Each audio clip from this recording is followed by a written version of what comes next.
A very good morning, viewers. We bring to you a small procedure which may be quite important as there have been many changes happening off and on. First, I would take you through the philosophy of ITC in GST and what is the intention. When this law was brought in 2010, one of the stated objectives, in addition to broad basing the taxation, was avoiding of cascading of duties and taxes. This was promised by the Prime Minister and the then Finance Minister as a part of their election campaign, saying that we will have seamless credit. Whatever we spend for our business, we can take the credit for. This was what was understood by all of us. However, when GST did come in, there were a lot of conditions, and over a period of time, some of these conditions have been further amended to make it little stricter. This has led to a lot of ire,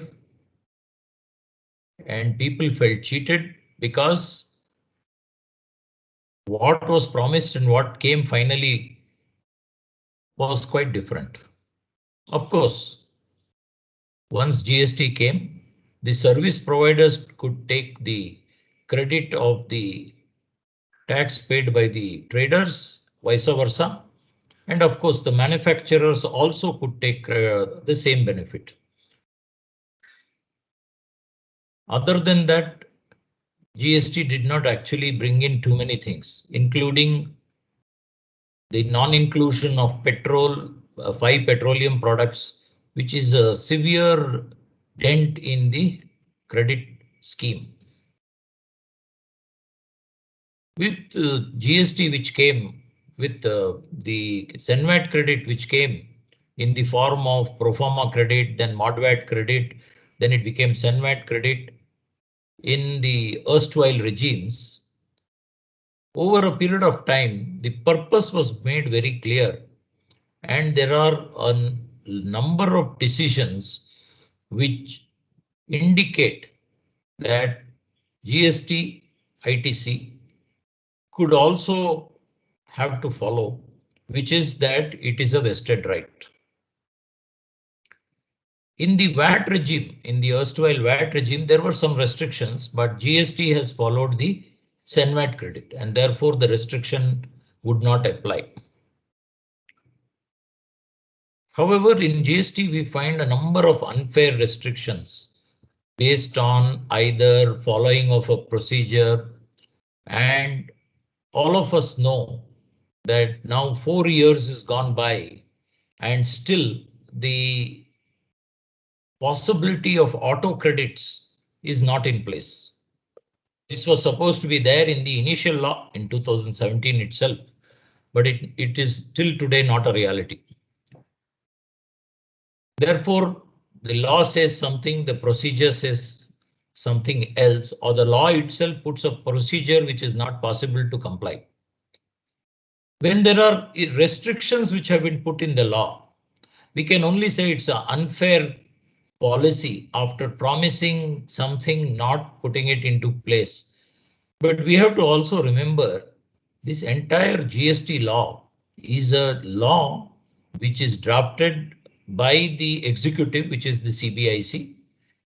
It is amended by the CBIC. It is passed also in fact by the CBIC, because Parliament is not at all involved other than on note. Many representations have been made, and we need to continue to make the representation, because as long as the law remains and whatever are the amendments are presented to the Parliament, whether they see it or not, or it is just put into the document, and with the AI, all this gets passed without discussion. This unfair restriction, can we fight it? we may not be able to fight it because the policy decision, we can only ask the parliament to start discussing all the amendments and see that the taxpayer who is keeping this country alive is not being unfairly dealt with. Courts, however, off and on also dilute this restriction, and they could do it if it is against Article 14 or 19. Article 14 talks about equality across all the same class of people. And Article 19 talks about various freedom.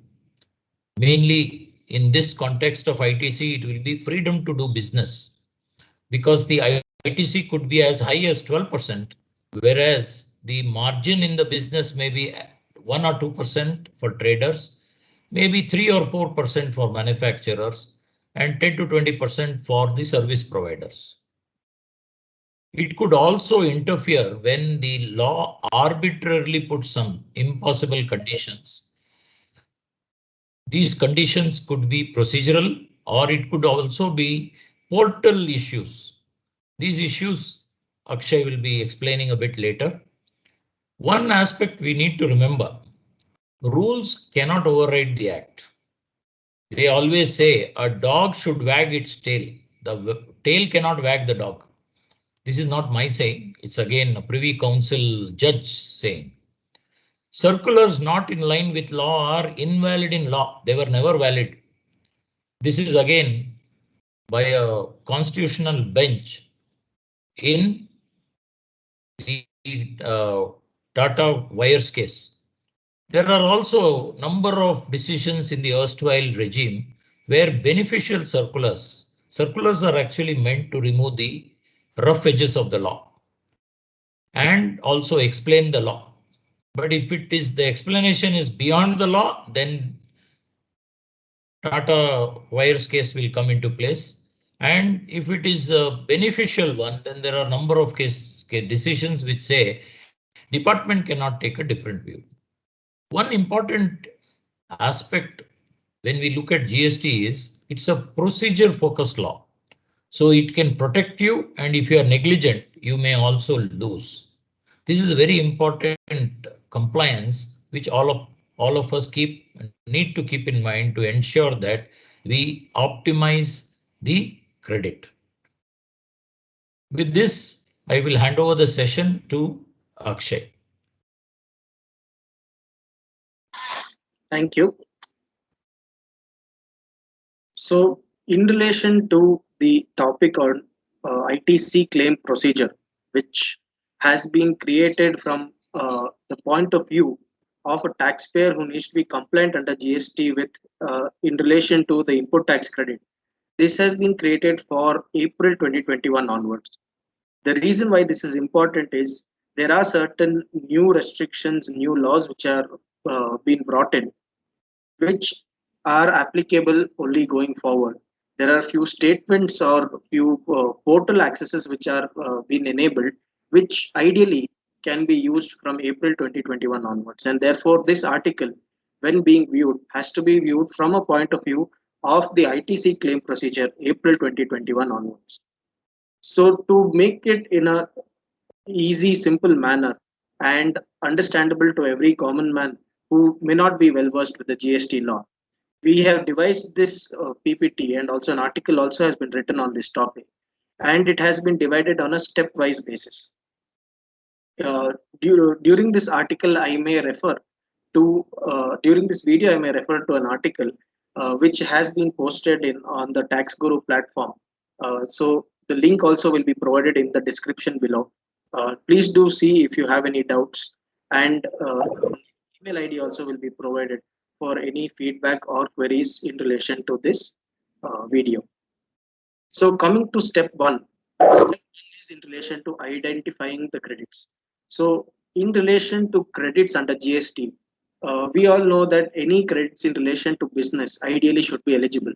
But under GST, they have restricted also some credits under section 17 and through various rate notifications. So how do I identify an eligible credit under GST? For that, some of the key aspects which we require to keep in mind are the items that you see on the screen. That is availability of the invoice, or where required, it would be even the e-invoicing. And this would include the debit notes which are provided by the vendors. Now, the requirement is that the availability of the invoice. It is not just an invoice that has been uh, issued by the vendor. It should be available with the recipient who is taking the credit. Similarly, such invoices and debit notes should be reflecting in the GSTR 2A, which means the GSTR 1 of the vendor must have been filed. Now, this has been introduced through the Finance Act 2021, but is yet to be notified through a notification by the CBIC. The actual or constructive receipt of goods or services is another requirement to claim the credit, which means if goods have been dispatched by the vendor, but I have not yet received those goods with me, then in these situations, whether the credit is eligible or not can be questioned. So whether we can introduce a concept of constructive delivery also may need to be explored in certain cases. Tax has been paid to the government. This is another requirement to claim credit. In this situation, what tax do they mean? The tax which has been collected by the vendor, that tax has to be paid to the government. So on this, we will be discussing in the next slide. And the other requirement is recipient has filed his GSTR 3B. Of course, this will be a requirement which will be easily completed because the credit claim happens through the GSTR 3B itself. Please note these requirements which I have just mentioned are all mandatory requirements. There is no option to unfollow or not follow any of these requirements to claim the credit. Coming to the concept of tax paid by the vendor to the government, the government then introduced Rule 36.4, which I think many of you will be well versed with. This is a draconian law which has been passed without proper wires within the Act. If you see Section 43A of the GST Act, this has not yet been implemented, which means the Section 43A has not yet been notified. And this ideally would have given the powers for Rule 36 to be valid in the GST law. Although without that, the Rule 36 was still introduced through the GST rules without having a contrary contrary provision in the GST Act. And therefore, the question which arises is whether Rule 36.4 is ultra vires the GST law. Of course, now after the introduction of the Finance Act 2021 point, where the vendor itself has to file his GSTR 1, this point will be overruled. Although up till until the time when this notification is issued, the implication would be that until that notification date, the Rule 36.4 is questionable and can be said to be invalid. And therefore, whenever there is a questioning from the department end on credit eligibility in relation to Rule 36.4, this can be disputed. This constitutionally challenging of this rule. Also, there is a very useful link, article written by our colleague CA Manish, and this can be viewed in Tax Guru. The link has been provided in the PPT. Also, there is a well-settled GST law which says that anything which is a rule which is for carrying out the purpose of the Act, this is a general delegation which is provided, which means, like Madhukar sir said, the rules cannot override the Act. So this law will be a very useful law in relation to that, disputing the Rule 36.4.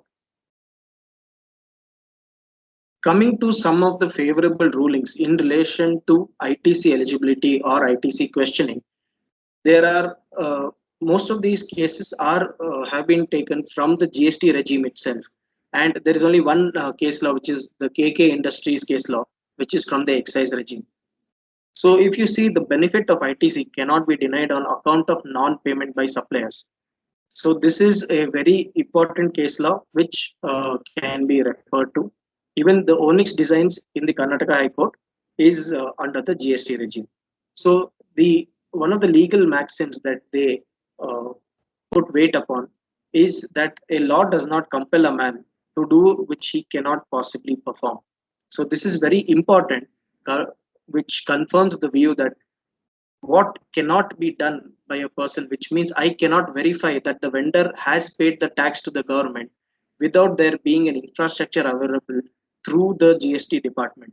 So this is something which is not available to the customers who are claiming credit, and therefore they cannot be expected to confirm whether the vendors have paid the tax to the government.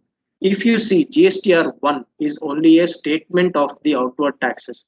It does not confirm that the tax has been paid to the government. GSTR 3B can confirm that the tax has been paid to the government, but there again, there will have to be a verification of GSTR 1 matching to GSTR 3B.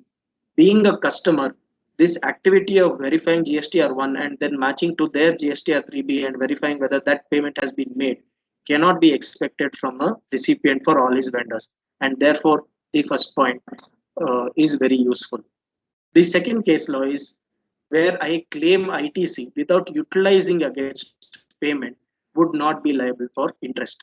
So this was established in Commercial Steel Engineering Corporation versus State of Bihar. Now, why is this important? The importance which arises is if you see Section 50 and the amendments which have been made through the Finance Act, and once it is introduced, the concept is that interest would be liable on a gross basis when any liability has been paid for a month and disclosed in the GST returns of another month. So giving an example, say I have a liability of for the month of April 2021, but have disclosed it in June 2021 returns and paid the tax.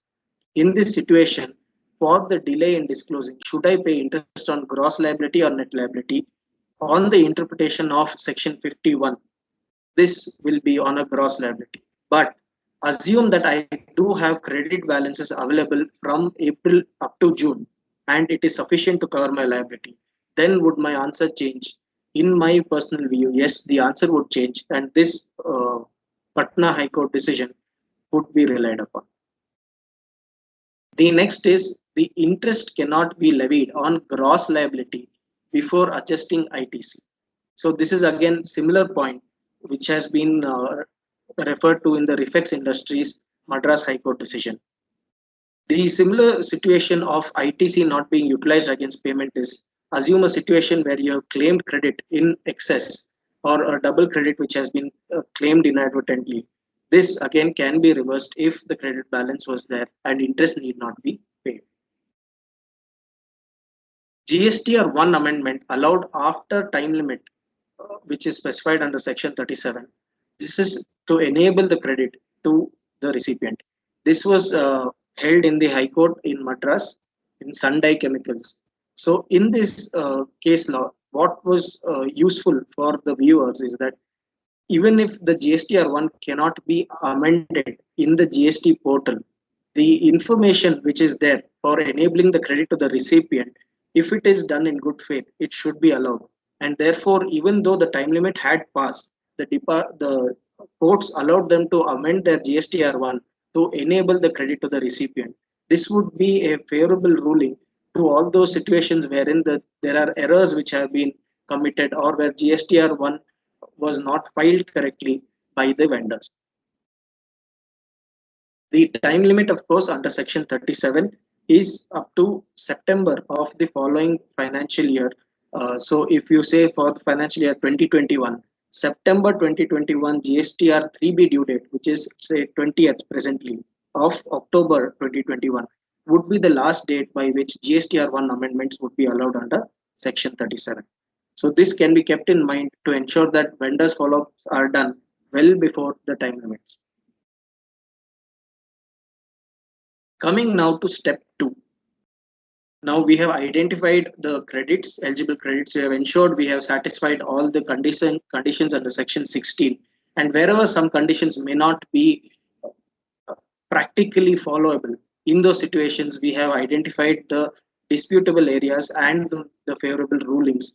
And this would, of course, require the viewer to decide based on their risk appetite, whether they are ready to face the GST department or would like to comply. Coming to step 2 is the reconciliation of the credits. Now that we know what are the credits as per my books of accounts, and I get my credits, what are the filed by the vendors through their GSTR1, I download the statement called GSTR2B.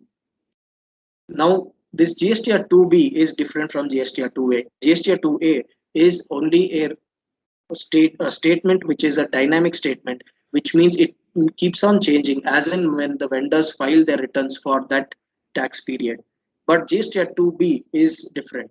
The GSTR2B remains constant and is a static return after a set period of time. So after the due dates, the GSTR2B remains the same. Even if the vendor files for the month of April after the due date, that invoice or that line item will be pushed to the next month's GSTR2B statement. And therefore, this then assists a lot in relation to the reconciliation of credits. And therefore, if you see in this PPT, we have used only GSTR2B. So ideally, suggest to download the GSTR2B 2 days after the due date, which could be 15th of the month. Please note, this is not considering the COVID extension of time limits. So therefore, in that situation, you may have to be a little flexible, and this 15th may change, the date may change based on the various extensions which are there under GST. So once I've identified the matched credits, and I know that there are certain unmatched credits, I need to bifurcate and categorize these unmatched credits.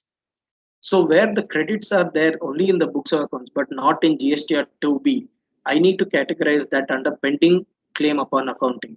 Similarly, credits in books of the current month and in GSTR2B of the previous month, those also would have been under pending claim upon accounting. The next is credits which are there only in the books but not in the GSTR2B. In these situations, the vendor follow-up is required, and therefore pending vendor follow-up category can be provided. The next is pending vendor correction, which is the situation wherein the mismatches are there between the details between books and GSTR2B. Now, there could be certain cases where credits are there only in GSTR2B but not in the books of accounts. Now, in these situations, these could be errors made by the vendors wherein an incorrect GST number was provided and therefore it has come to your GSTR2B. If these are not your company expenses or your entity expenses, these must not be considered and not accounted. Once this is performed, you will be able to identify the eligible ITC that has to be claimed.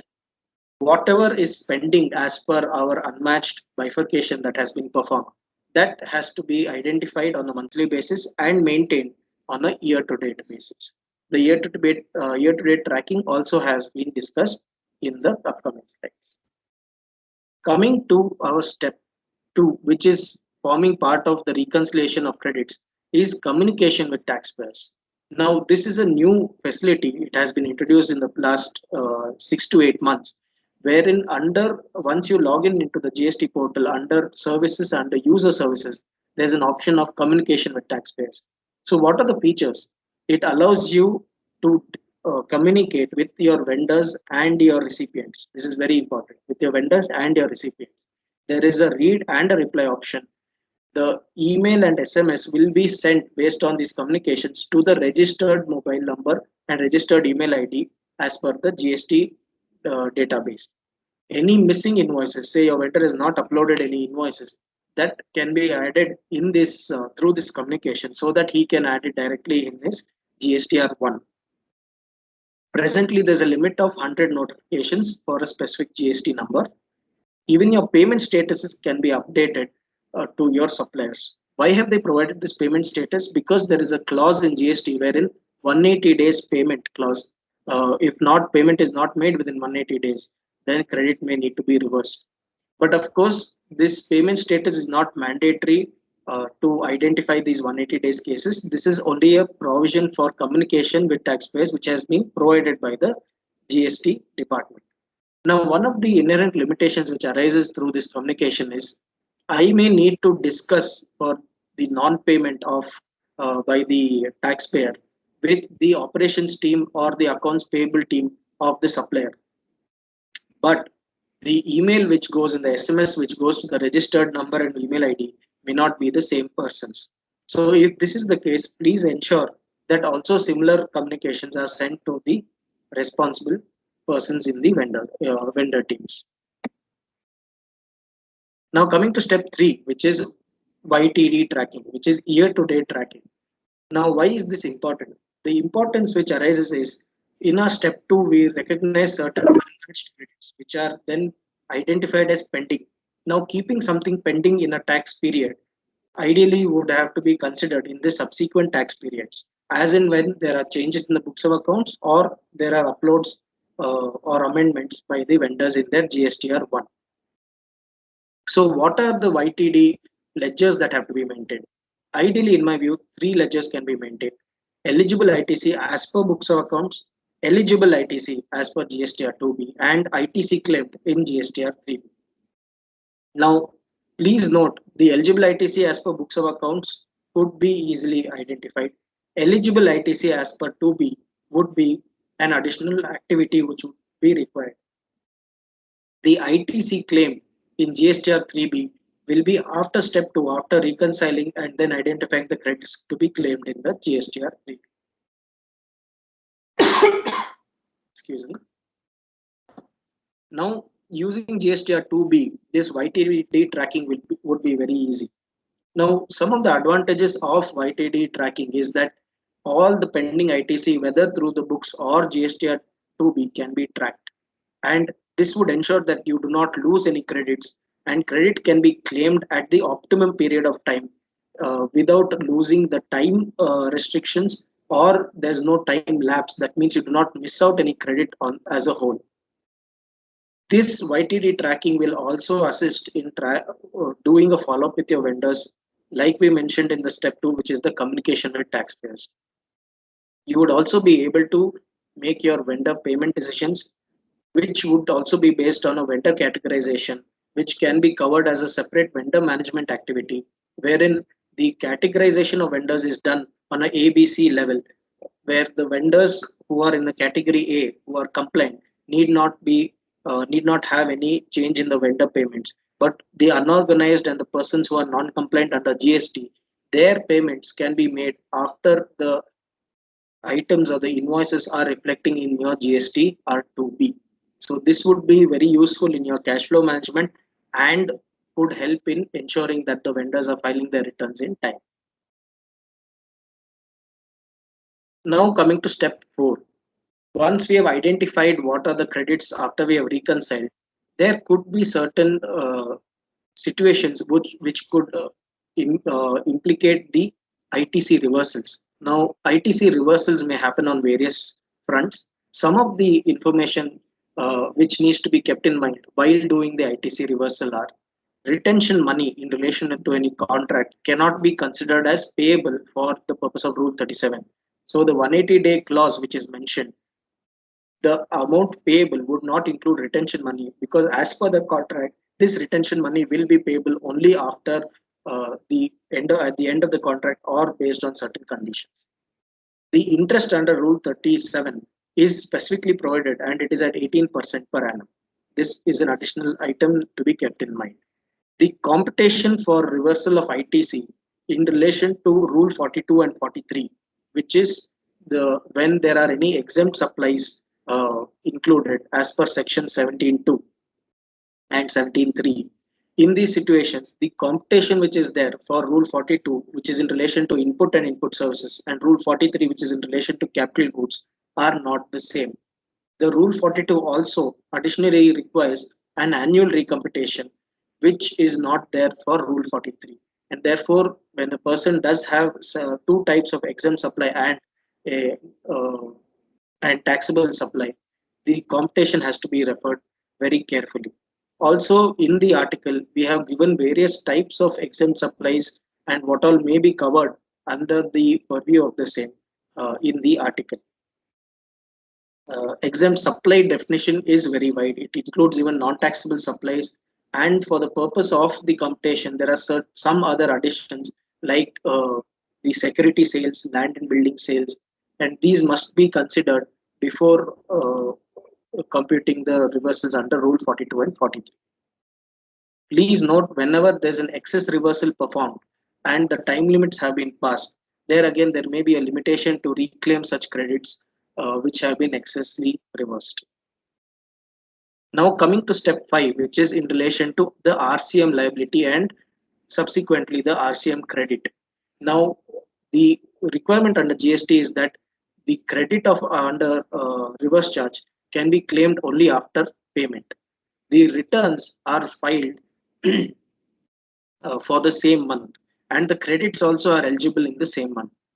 How this is enabled is that the RCM liability has to be paid in cash, and therefore this payment in cash happens into the electronic cash ledger before discharging the GSTR 3B returns, and only the filing of the returns will be accepted only once the cash ledger balance is available. So that is the first point which satisfies the payment of tax. And the next is ITC is claimed after filing the returns, which means if I disclose the credit in the table 4 of GSTR 3B, the credit is ideally claimed only after the GSTR 3B is filed. And therefore the credit and the liability can be considered in the same month, and you need not postpone the credit claim to the next month. Coming to some of the expense ledgers under RCM. Now this is very important because there are certain cases wherein the liability is not identified and the RCM liability is then paid at a much later point in time. And in these situations, as the liability is on cash basis, the interest will be applicable at 18% for the entire period. So housekeeping and security expenses, these may include the liability under security personal services, which is liable at 18%. Conveyance and transport may include the renting of motor vehicle or GTA services, the goods transport agency services, which is liable at 5%. Please note the 5% without ITC is for the supplier, and therefore as a recipient, if you are paying under reverse charge, you would be eligible for the credit. But in relation to renting of motor vehicles, please be careful. If the vehicle is below 13-seater, then the credit would not be eligible. Coming to professional expenses, these may include certain legal expenses which are taken from advocates or advocacy firms, and that would be liable under reverse charge at 18%.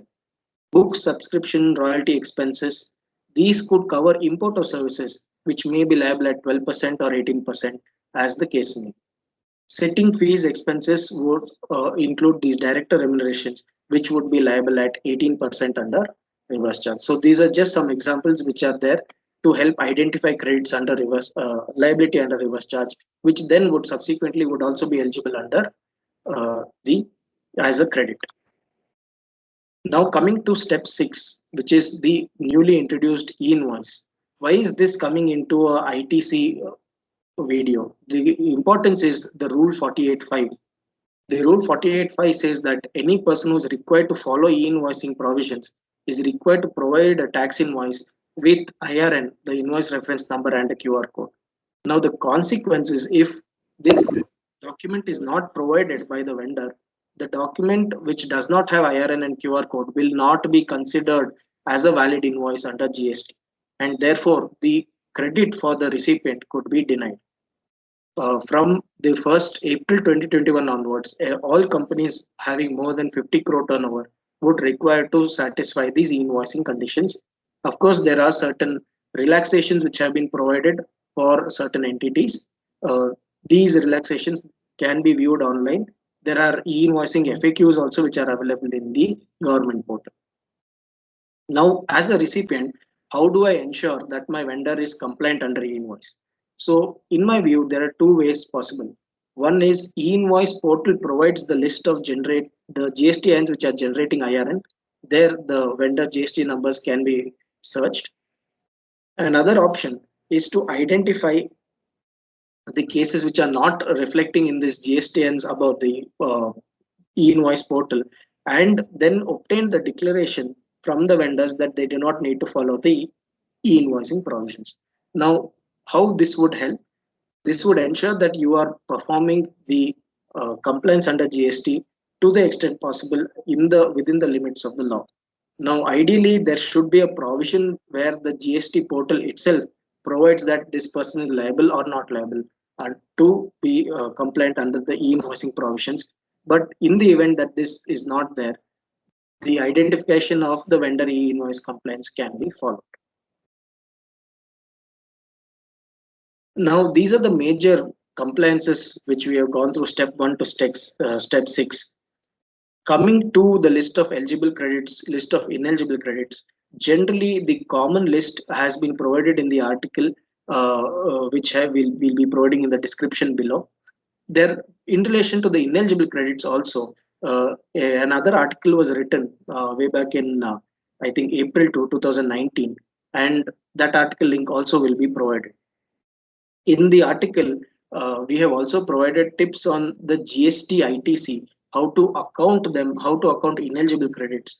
There have also been certain eye-openers in relation to disputable credits under GST, in relation to import of goods, in relation to the EOU debonding in relation to TR6 challan. The credit time limits may not apply in these cases. Also, some information has been provided on the self-invoices which have been raised on a delayed basis. Say for 1819, I'm raising a self-invoice now, whether the credit is eligible. That also has been deliberated in that article.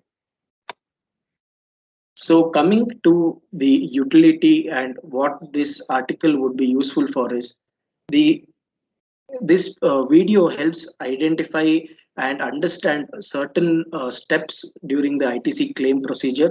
It will help as a limited ITC SOP, which is a standard operating procedure, where any smaller firm may not have these concepts inbuilt. It also gives an idea of what are the steps in claiming the credits, ensures any errors can be rectified in relation to accounting of the entries, eligible credits which are being missed out, or ineligible credits which are being claimed. This brings me to the end of my session and my presentation. Any doubts, any clarification, and any feedback could be provided at this email ID, which is on the screen, which is being provided. I hope this was useful to all our viewers, and any questions or any clarifications can be provided through this channel or in through the Tax Guru article links, and I would be responding to the same. Thank you and have a good day.